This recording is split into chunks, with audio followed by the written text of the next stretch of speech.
Isang simple putahing probinsya, ang ating binakbakan ay talaga namang gulping bisa. Ano adlaw? May itlog! Tayo may itlog? Ha? Kasingit. Meron tayong labahita.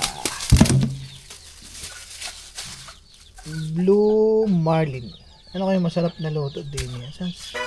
Isdang budlaw kung tawagin na reserba o pamilyar sa tawag na labahita. Abay, yan ang sariwa. At Blue Marlin naman ang tawag sa isdang ito din sa amin. Abay, ang isdang ito ay talaga nang napakasarap inihaw. Kay naman. At syempre, ang ating Blue Marlin, abay nagkakalaga ng 350 ang kilo din sa amin. Ginahit ko ng maninipis, nilagyan ng asin paminta, tapos nor seasoning. Babad muna natin ng mga kalahating oras. At habang nakababad ang ating isdang Blue Marlin, abay luto na pala ang kabila na ring ating inihaw na labahita. Anang bisa. Prito na tayo. Pritohin natin yung isda. Nako, wala namang gasol. Yun pala. Oh, ba't wala nata nga? Oh. Oras na para prituin ang ating binabad na Blue Marlin. Baligtarin natin.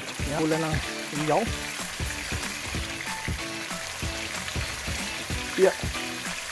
Balik tayo din sa ating inihaw. Abay, luto na ang ating inihaw. Anong sarap na rin sa sausawang toyo kalamansi. Yan, hauna na natin. Okay na yung ganyan. Lalutuin pa naman yan. Pula-pula lang siya. Abay, syempre, hindi lang natatapos sa prito. May masarap kitang putahe sa Blue Marlin are. Haha! Alam nyo baga na napakasarap ding gawing steak ang isda, kagaya na ring Blue Marlin. Sa pagigisa, abay sibuyas ang nauna. Sinunod ang pinong bawang, kay namang bango. Bango? Lagyan natin mga prito na Blue Marlin.